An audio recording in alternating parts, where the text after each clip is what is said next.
Ain't it just so nice? Ain't that track of the week just so nice? Welcome everybody to Permadeath Weekly. What you just heard was the theme of Azalea Town from Pokemon Silver, Gold, Crystal, my favorite gen of Pokemon. Big, super soft spot in my heart for Gold and Silver. I loved Red and Blue as a kid, but something about Gold and Silver, man, something about those just real pretty cartridges, just loved it. Big fan of Gen 2. Welcome to Permadeath Weekly, everybody. I am your host, Bill Conway. I'm a little bit late this week, whether you're listening to this on a Saturday night or potentially Sunday afternoon. I'm not entirely sure when this is going to go up, but I hope your weekend has been great. I hope if you saw any movies this weekend, whether you're catching up on the Endgame hype, finally getting around to it, or if you did what I did and went out and saw Detective Pikachu, I hope that you had a great time. I'm going to go ahead and talk about Detective Pikachu spoiler-free. I'm really not going to really talk about the plot at all. I just kind of want to give you my impressions. That is also why this episode is late. Two reasons, actually. I wanted to wait for Sony's State of Play on Thursday evening, which I usually record on Wednesdays, and I wanted to wait until after I had seen Detective Pikachu to record, because I wanted to give my impressions on the movie. And, I went with my brother and my two cousins, who all four of us have been huge Pokemon fans forever. Growing up, playing Red and Blue, playing Gold and Silver, passing the Game Shark around, giving ourselves limited rare candies, the interplay between generation versions between the four of us has been, one of those constants growing up, even today still, with Let's Go games and everything. Everybody has kind of gotten back into it, and we're all super excited for Sword and Shield. So, Pokemon has had a really big impact on our lives, and it's had, a continuous presence, whether it's been there or whether it's just kind of, been sitting waiting to emerge. I think it's like this movie is kind of like that culmination, because it brought back a lot of memories for us, going to see Pokemon, the first movie, in theaters. And, a really cool thing they did for Detective Pikachu was, I don't know how long they're doing it and how long the promotion's running for, if it's kind of a while supplies last type of thing, but with the purchase of your ticket, you get a pack of Pokemon cards. It's a pack of 2. I'm pretty sure everyone is guaranteed a Detective Pikachu card and then a random Pokemon. I got Jigglypuff. My one cousin got Bulbasaur, and my reaction to that was like no, because I come on, I like Jigglypuff and all, but I think anybody with their second card is gonna want one of their old favorites. My brother got Lickitung, and my other cousin got a Pokemon that I've never heard of, and frankly I don't remember the name. But it was, a fun conversation starter, talking about going to see Pokemon, the first movie in theaters, and getting the Mewtwo card and all that stuff. And, it's just been a really neat, bookend to us growing up on this franchise. And just an insane movie that exists. The fact that Hollywood made a Pokemon movie, and, we're in the midst of this era where we're getting Sonic the Hedgehog, and we're bringing these creatures that we've grown up and loved and onto the big screen, into real life, that the thought of it makes you want to wince a little bit, like, oh God, what? Excuse me, what? Ryan Reynolds is what? Who? But they fucking pulled it off with Detective Pikachu. And it's not a perfect movie. I think there are definitely things you could talk about its plot. Particularly in the second half. I think the first half of the movie is 100% better than the second half. The second half, it kind of starts trying to feel itself a little bit with its storyline. It gets really out there with some of its ideas, and they're cool. I mean, I'm not saying the second half of the movie is bad. It features probably one of my favorite set pieces, one of my favorite popcorn flick set pieces ever. But at the same time, the magic that is the first half of that movie, the magic that is exploring Rhyme City and just seeing the way Pokemon are integrated into this world, it's just puts a big dumb fucking smile on your face, man. Seeing police dogs as Growlithe, seeing Squirtles help firefighters put out fires, Charmander using their tails to cook food in food trucks. There's just a really neat, just seamless, just super convincing implementation of Pokemon into the real world. and there are Easter eggs for fans of the games, name drops and little call outs and things that put it and make it exist within, the regions that we love and have grown up with in the games. It's just, man, I had a great time with it. I truly, truly did. I think Ryan Reynolds did a really great job. He plays kind of the same kind of character you usually expect Ryan Reynolds when he's being funny to play. But I think it worked. I think Justice Smith did a really great job. I think, in terms of his character, I mean, there's not much to play off of, really. He's kind of just the boy. But, I thought him being kind of the straight man to this Pokemon world just worked, man. Really impressed with it. Really walked away from it just happy. I'm so happy they did it. Oh, also, I always see, and this is a common concern, I think, with most movies, especially movies with jokes. And this is very much a comedy movie. A lot of comedy movies love to really just show their whole heart in the trailers. And like a lot of people's concerns are like, oh, the funniest scenes are in the trailer. And one of the most prominent scenes in the marketing for this movie were the Mr. Mime scenes. And man, even seeing them in the trailer, seeing that scene in context of the movie, I was dying. It was just, the whole theater was laughing their ass off at that. I think that entire sequence is just brilliant and just hilarious. And, the facial expressions on Mr. Mime and what they're doing and what they're miming and everything about that scene is just funny and works. And they landed it. That joke lands. And there's so much in the movie that's not in the trailers and so much that, is there for you to discover and little things to keep your eyes peeled for. And man, just love it. And a lot more Pokemon than you'd expect, too. I mean, in terms of, the sheer variety of the ones that you just see in the city. And I'm sure you could watch that movie, 17 times. And once you've seen it and seen the plot and everything, getting to just keep your eyes open on Rhyme City as they pan it and as they explore it, man.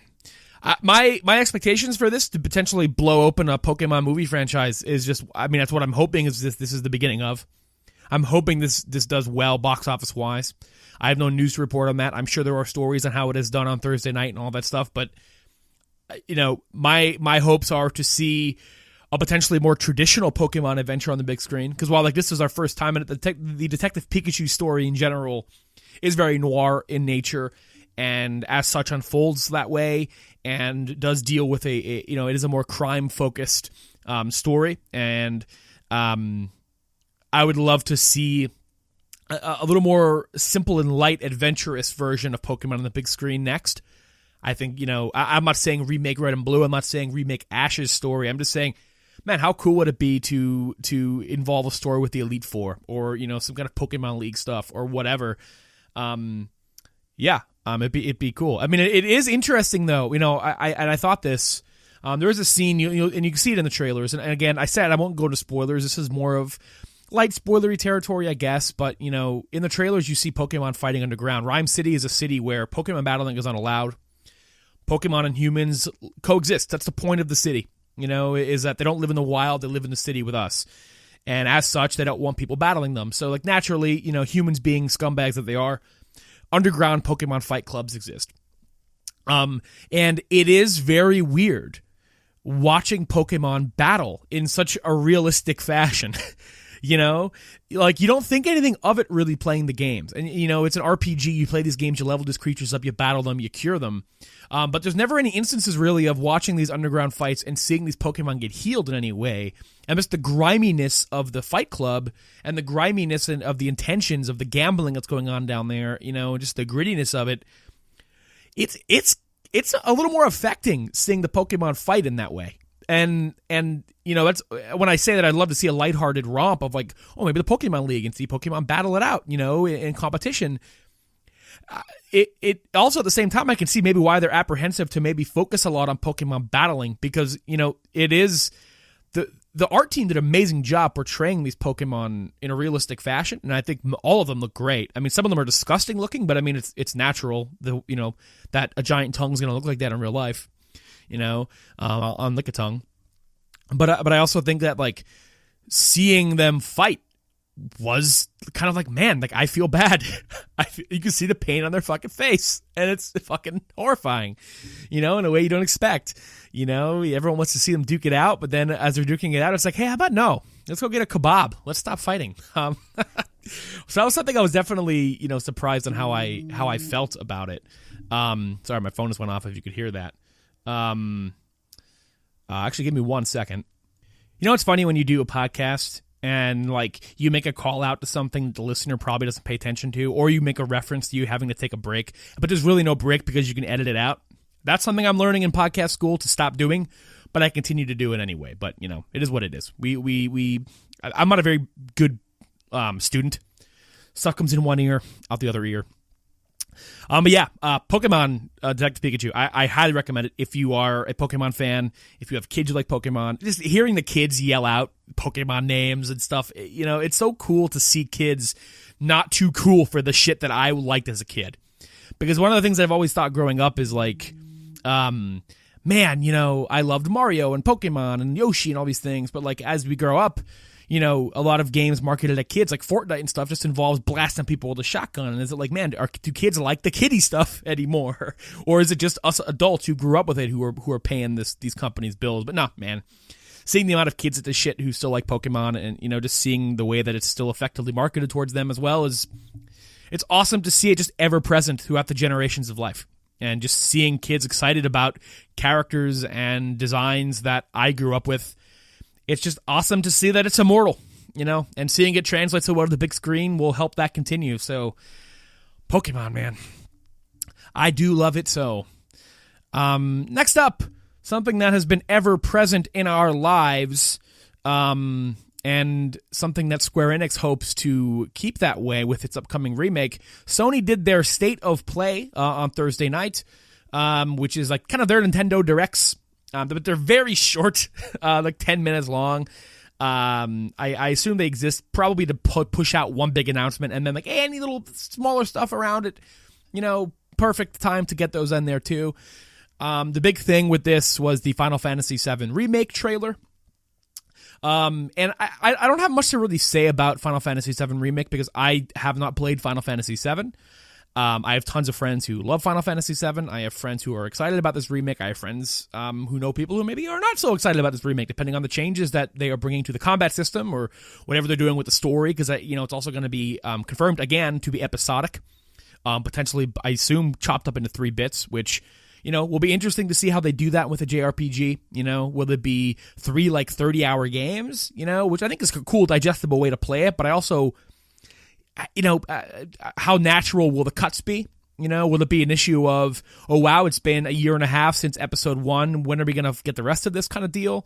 Because we already see long delays in episodic games that are 2 hours, that have episodes of 2 hours of length. I know Ebby is always very, just frustrated with the pace that they put out Life is Strange episodes. So, I'm very curious, how this will be handled. But that's not necessarily what I want to talk about when it comes to the Final Fantasy VII Remake trailer.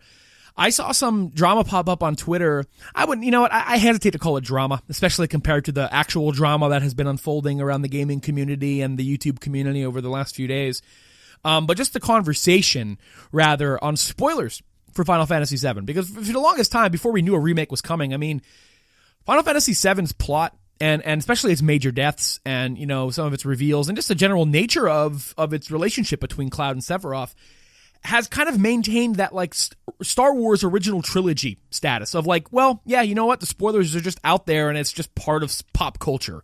Darth Vader being Luke's dad, is like the big twist of that film, but it's like everybody knows that, you're kind of born. A doctor says it to you when you pop out, like it's just one of those things that is like on shirts, and now because of this conversation, I land on one side of the fence here on it.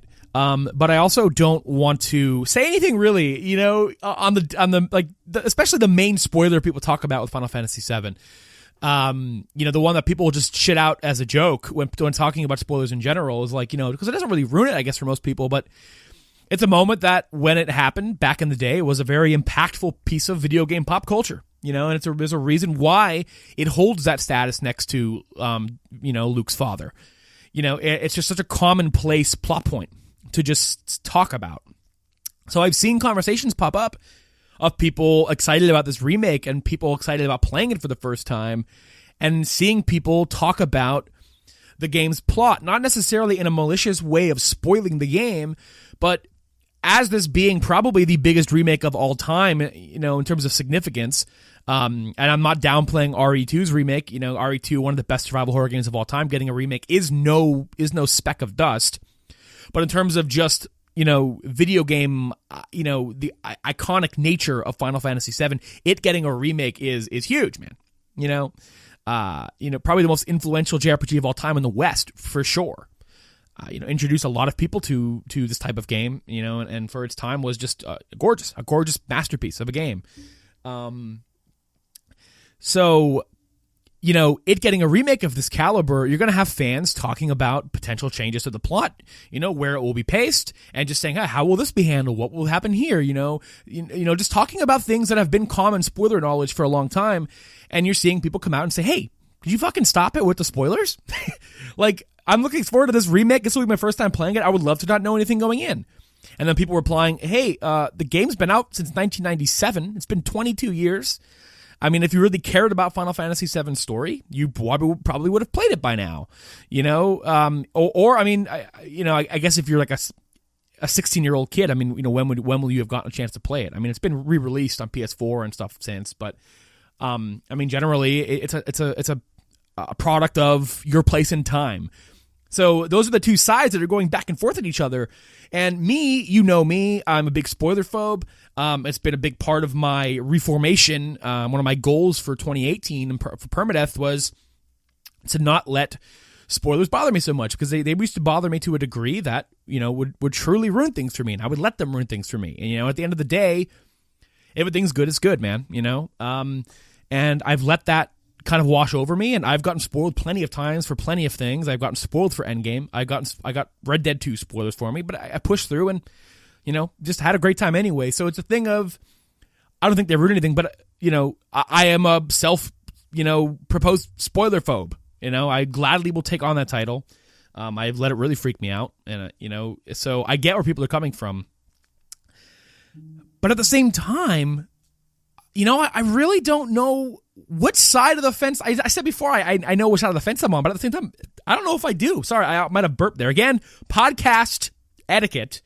I'm learning this. I got a grade the other day, letting me know I sent in an assignment, and it was like a fake little improv podcast we did with it. We got partnered up with somebody, and I had a grilled cheese for lunch, and I know I'm a little bit lactose intolerant, and I had a little burp in the thing, and the mic didn't pick it up, but I didn't know that at the time, so I made a reference to it, and I got major points docked for that, because it takes attention away from the topic, much like I'm doing now. See, again, I'm really not doing good in this class. I just want to tell you guys this, pure transparency, because I'm trying to work through that class so I could do this show better. It's all a process of me trying to make sure that I'm putting something out for you guys that is solid, and I'm doing very poorly in that class, and I don't know if it's translating to this. It's really, eating away at me in a way that I was not expecting it to, really. But yeah, I'm really not sure where I fall on this, topic, because I get where people are coming from. This is a brand new game for a lot of people. Some people are like, kids now, and like, wow, this will be their first exposure to it. But I understand people going like, hey, wait a second, we've been waiting for this remake forever. This remake is kind of for us in a way. It's kind of payoff for our patience and our fandom, whatever. I want to openly discuss spoilers that have existed for 22 years with other fans of this series and this game, because they're going to be making changes to this and things are going to be shuffled around. And I'd love to discuss this with people in a way that doesn't that doesn't muzzle me. So it's been really fascinating to see this. And I almost want to agree with the people who just want to discuss this game. Every major spoiler I've seen just out of nature of existing since this game's been out, it's not an instance of like, oh wow, you motherfucker. It's like, no, this is just some of the most commonplace plot points to discuss. Now, granted, there are lots of granular things, I'm sure, in Final Fantasy VII's plot that, like, aren't commonplace, that aren't just common knowledge. Just like there's plenty of things in Star Wars beyond Luke, Luke's parentage. So, I don't think it's open season to just constantly be blurting out the plot. I think there's some etiquette involved, especially in a time where, the remake is coming now. Back then there was no remake, so, it was this kind of open season, whatever. So now that this remake does exist, I'm super curious to see where the internet lands on this, because you often see every time there's a thread about spoilers, one of the first things people say is the Final Fantasy VII spoiler, and then they'll say the Titanic sinks, and then say, well, that's not ruined for you, right? This stuff happened however many years ago. So, it'll be interesting to see where the conversation on this lands, because it's fascinating, and it's unprecedented for the most part, really, But I guess it also can be argued for, like, Game of Thrones and stuff, Because it's like, if I really cared about the plot of this, I could just read the books, blah, blah, blah. So it's a thing of, like, where does spoiler etiquette stop? Or where does it start? What's the time limit on a spoiler? And for the longest time, these people have been able to just talk willy-nilly about character deaths in Final Fantasy VII, but now maybe there's a barrier being put up. I don't know. What do you guys think about this? Like, this is a conversational topic, really, and I'd love to know what you people think. Leave it in the comments below on YouTube. Tweet me at Pepperdham on Twitter. Tweet the podcast at PermaPodcast. Join our Discord. Links are down below. Let me know what you think about this one, because this is one that I love to get a head count on where people land on this, because I kind of know where I sit, but at the same time I understand the perspective of both sides. It's interesting, man. It's interesting. Another thing that came out of State of Play, the first thing they showed. I'm mostly bringing this up so that I could tell you guys that there's a way for you to try this game out, but they showed the trailer, or the first gameplay trailer for the upcoming expansion pack for Monster Hunter World, Iceborne, which is the new massive expansion pack they're putting out for the game with a bunch of new monsters, a new area, new weapons, moves, all that kind of stuff. There is a demo out for Monster Hunter World on PlayStation 4. I don't have the length of that. This is the Final Fantasy 14 thing all over again. How fucking long is it? Till May 20th, you can try it out on PlayStation 4. And then your save file will carry over to the full game. So if you've had an interest in checking out Monster Hunter World, there's a pretty extensive demo out there on PlayStation 4. Progress carries over. Perfect time to get into the game and catch up before the expansion pack drops on consoles in September and on PC in winter. Capcom, what the fudge and fuck are you doing? This is the second time you're doing this with PC launches. I thought all this time they'd be trying to catch PC players up with the event content, and they've been trying, but still the expansion pack is delayed for PC. I don't quite understand it. It's a really big bummer. I'm torn on where I want to play Iceborne at, because I would love to play it on PC with the uncapped frame rate and all that jazz and the load times that are of this planet. But at the same time, man, I'm going to want to play Iceborne in fucking September, because it could be 2-3 months before it comes out on PC. So, only negative really from that announcement. And it's still just puzzling. Very strange. Very weird. Speaking of stuff coming to PlayStation 4, EA Access is launching on PlayStation 4 in July.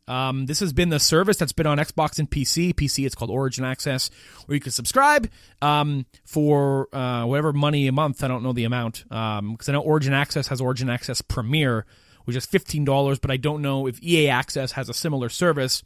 But this is that EA subscription service where you get access to their games that are part of it, whether it be the Madden games or whatever. And you get to play them like early, and you get to play fucking EA games. They're just in the library for you to download, kind of like Game Pass. So if you've been interested in that and you've been lamenting the fact that it's not on PlayStation 4, it's there now. I have no really dog in this race one way or the other, because if I'm going to subscribe, I'm going to subscribe to Origin Access on PC. But hey, if you're a PlayStation 4 gamer and you've been looking for this, there it is. The big thing that I want to talk about, because I'm very interested in where this will go. We fought, kind of fought the philosophical good fight of government and video games for a very long time. We've had to deal with them wanting to ban video games outright because of violence and things like that. But now we have an instance where U.S. legislator, this article comes from gamesindustry.biz, proposes a loot box ban. Senator Josh Hawley to introduce a bill prohibiting pay-to-win and loot box mechanics in games aimed at children. Now, obviously, this, very, very heavily probably comes in the age of Fortnite. We've had so many stories over the years of kids getting a hold of parents' credit cards and buying V-Bucks and FIFA money and all kinds of shit, and parents not able to backcharge and just a whole mess of kids getting that sweet taste of cracking a pack, man. That addictive rush of opening up loot boxes, and children not understanding maybe the gravity of these things, and not understanding the concept of money. And that's the beginning of potentially very destructive habits. Because it is a rush getting a legendary or, out of a fucking loot box. And that's been the struggle of these mobile games, these free-to-play games that kids get on their iPads, and that nature of the microtransaction and how it has affected gameplay mechanics and the way that these developers get people to want to play longer and spend more money and all these things. It has become such an ongoing conversation in the games as a service bracket, even in games not aimed at kids. These mechanics have seeped their way into just about everything under the sun.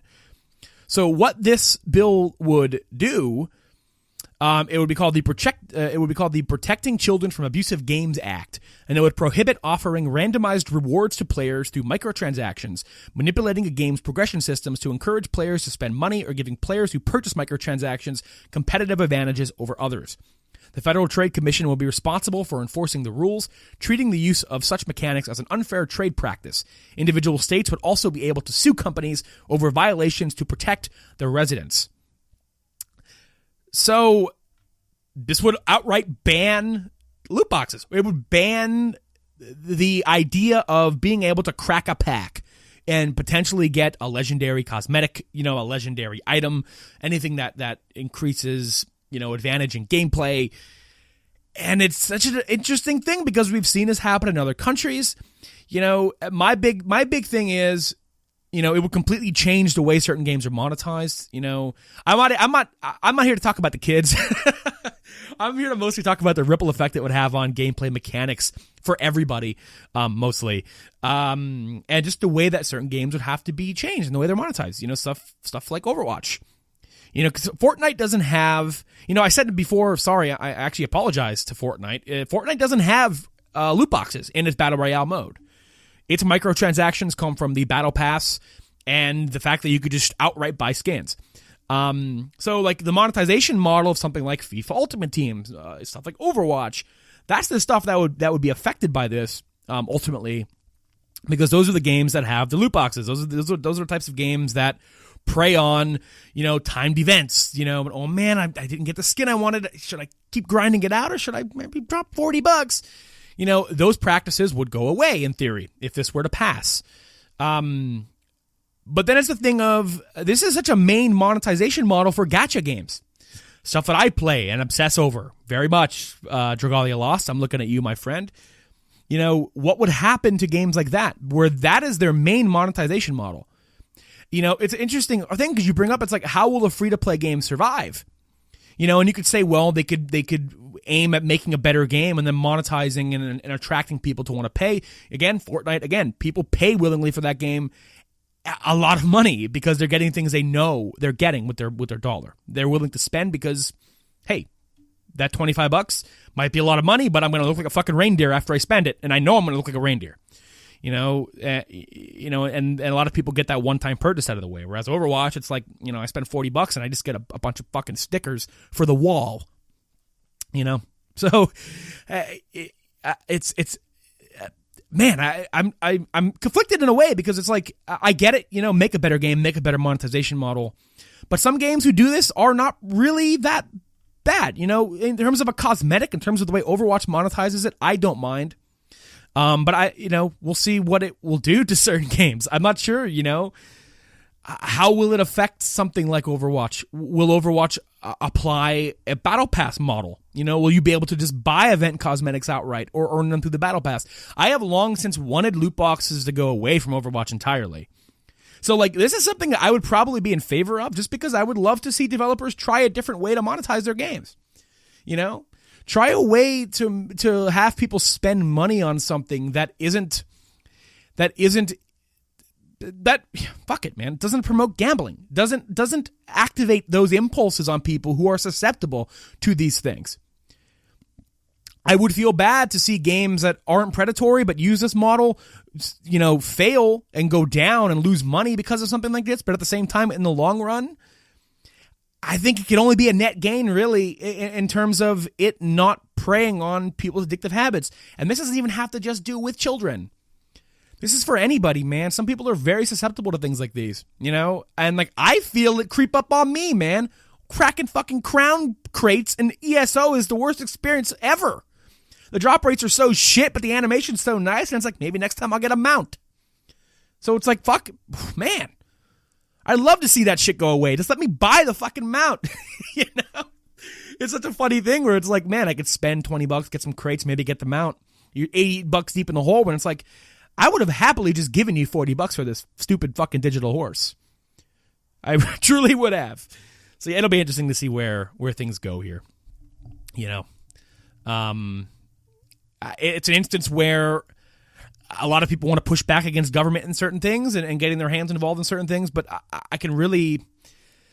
This is one of those instances, man, where I don't think it's a bad fight to put up. At least maybe it's even to put heat on people. Certain developers and publishers. I'm interested to see where that goes. Another thing I'm interested to see. I'm very happy to see a positive change in a storefront, and while it's not one that we necessarily care about, the Google Play Store is changing the way that they calculate their review scores, or the review score that we see on the tin of a game. And by that I mean, I searched up Dragalia Lost as a 4.2 stars. That's its overall rating since its launch. Ever since it came out, that is its overall aggregate of its review scores. Since it launched back in September. And it's interesting because, a lot of games go through such ebbs and flows in the way that they are developed, and updates and people's reactions to them, whether people like them, whether people hate them. It's a thing we've seen on Steam. You have the overall user review average and then the recent reviews. And I love that system because you get a good idea of, oh, wow, this game... Overall, people really like it, but recently, the developers have been putting some pretty sketch fucking patches in the game, and right now, it's mixed. It has mixed reviews recently. It gives you an idea of where the game's at now. But it also gives you an idea of, overall, this game's well received, but what might be going on?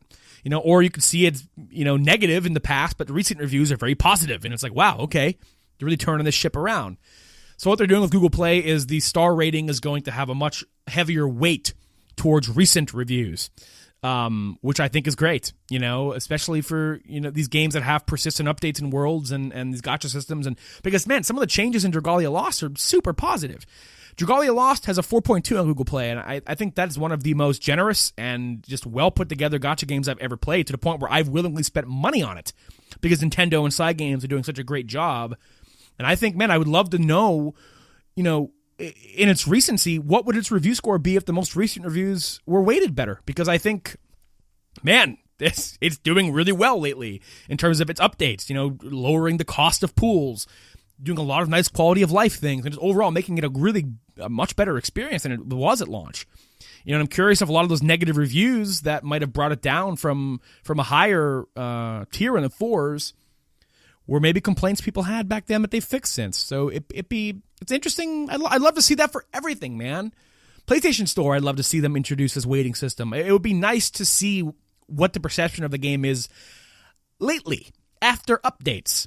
I think Steam does it the best. So this is a nice change for Google Play, too, because mobile games I know, but I look up a lot of games in the Google Play Store. I play a lot of mobile RPGs and gacha games, and I jump around through a lot of stuff. So it's handy to see where the community's mind is at with some of these things, and I think it's a neat change. And I mostly brought it up in this show because I'd love to see it applied across every storefront that we use.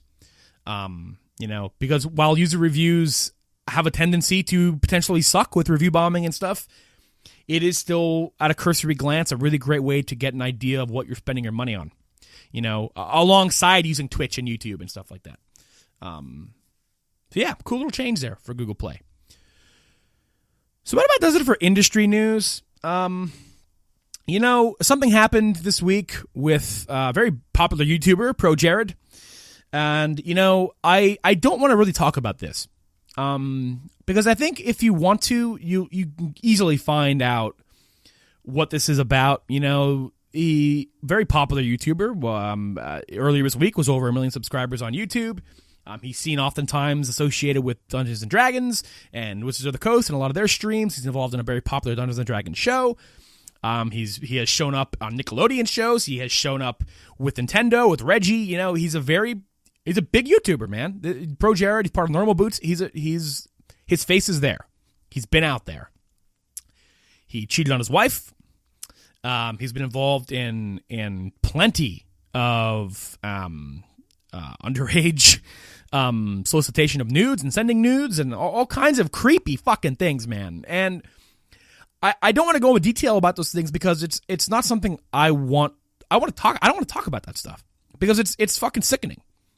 And it bums me out because I know what it's like to grow attached to a YouTuber and really place your identity with man, I love this group. I love these content creators. I'm a big fan of them. I'm so happy to show them to people. I'm so happy to be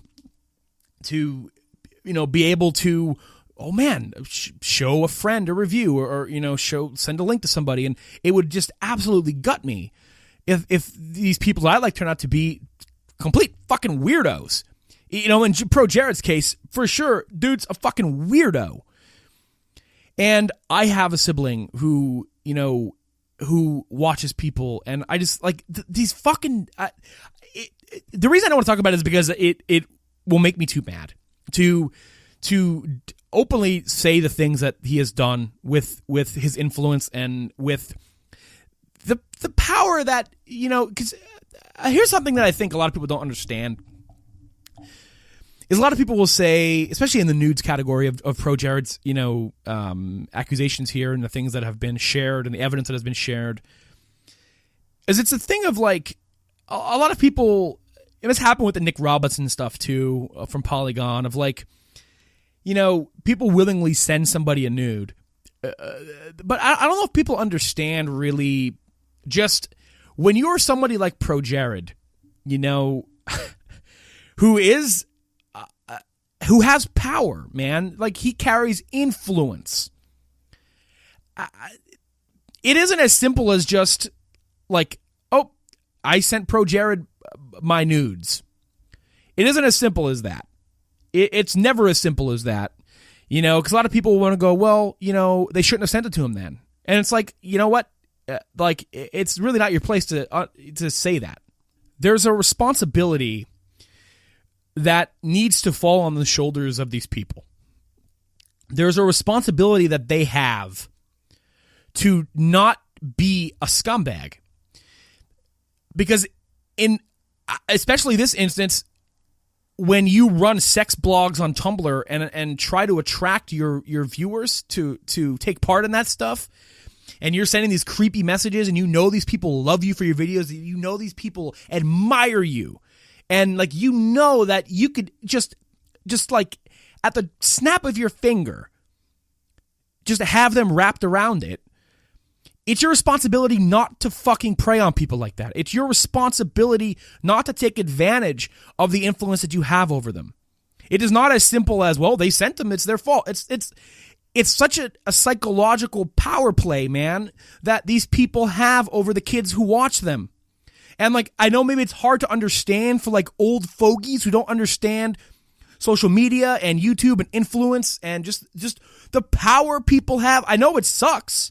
And I know it shouldn't be this way, but look at the fucking jokers who got tricked into going to Firefest. It's so easy to swing yourself around on these platforms and convince people to do things because they admire you. And it's nobody's fault for admiring these people. It's nobody's fault for going, wow, I love this guy's videos. He seems very awesome. Oh my God, he messaged me. Holy shit. This is amazing. And it's their responsibility to not take advantage of that relationship. And time again, you see these fucking people do that. And it's sickening to me. It's it drives, it's dude, it's so easy not to be a fucker. Like, it's so easy not to be one. You know? Like, especially to this degree. You know, you could be an irritable asshole, whatever. You know, some people just have bad days, some people are just mean. But to take advantage of the trust of somebody who follows your work and makes you who you are, for you to abuse that power you have, man, you deserve every fucking comment thrown your way. And I understand that, you know, cancel culture and whatever is a thing that can be very volatile, you know, towards certain situations. But in situations like this, man, I just get the fuck off the internet. He tweeted the other day. I said I wasn't going to talk about this, but again, this is why I didn't want to, because it's a thing of like, it really aggravates me because I love this stuff. I love YouTube. I love Twitch. I love the communities that evolve around these things. And it's such a shame because that people like this exist within them, because so many people flock to these communities, people who are vulnerable, people who are so happy to find like-minded individuals, are so happy to find, you know, such niche communities, you know, whether it be people who are furries or people like D&D or people who like certain types of RP. These people flock to these things and find friends and find a way to get out of maybe the real world and how shitty it is, or, you know, whether it be the political climate or whatever it is. And they involve themselves with these leaders, these people who foster these communities, the people who make these videos, the people who are supposed to be the ones who are there to give people that space. And once they get into that space, these people come in and fucking prey on them. They take advantage of it. It gets to a point where you're making these videos now and you're loving this power trip, just so you could take advantage of the fact that you fucking could do a 1-minute review of Mario Odyssey. Like just the ego trip that just, oh my God, it's such a shame, you know, because, you know, I've seen directly the influence of a good community and a good community leader and what it can do for people who are suicidal, what can it do for people who are lost. And, you know, it happens more often than it should that those people get displaced then because of poor leadership and just total lack of responsibility from people like ProJared. And it's something that I don't think will ever stop, and it's something that maybe it's probably happening to your favorite content creator. You know, it's a thing where you'll never know until it comes out, until people are brave enough to come out. And would this ever have, you know, I mean, the stuff where he cheated on his wife, yeah, they got divorced, that was probably going to come out. But if they hadn't gotten divorced and, you know, and she stayed in that fucking disaster of a relationship, would these other instances of ProJared's behavior have come out? I don't know. And it's scary to think that how much stuff is out there. You know, we have so many things coming out about YouTubers and Twitch streamers that it's just so sad, man. It really hurts. It really hurts to read this stuff. You know? But, yeah, so be better to people. You know, if you're in a community and you see shit and maybe you're fishy, again, like I said, cancel culture, whatever, you know, it's a thing of like, you don't want to jump the gun on things, but at the same time, it's like, how many people are getting away with shit that are just going to keep doing it, you know? And in ProJared's case, who the fuck knows what else he's got in his computer too, you know, from people that he's gotten nudes from. Like, it's just disgusting. This guy's a fucking creep. And I've never really watched his stuff. You know, I've always seen his face around recommendations and things like that, you know, in my recommended feed, because he's, you know, affiliated with a lot of people I watch. You know, but good riddance, dude. Fucking asshole. Anyway, this has been Permadeath Weekly for the week of May 11th or 12th, wherever this goes up. I hope you had a great weekend. I hope you saw Detective Pikachu. I hope you saw Avengers Endgame. I hope you played some good video games. If you liked the show, leave a comment down below. Tweet me at PepperedHam about PermaPeppered. Tweet me at PepperedHam. Tweet the podcast at PermaPodcast. Find our Discord in the links below. Send us an email at permadeathpodcast@gmail.com. Any concerns you have about the show, let us know. Maybe the show isn't on the podcast feed that you regularly listen to. I'll try to fix that. You can find the show, as always, on iTunes, Spotify, YouTube, Google Play, wherever the fuck you go. But let me know if it's not where you usually would like to listen to it. And yeah, man, after this is over, cool off, and I'll see you in the history.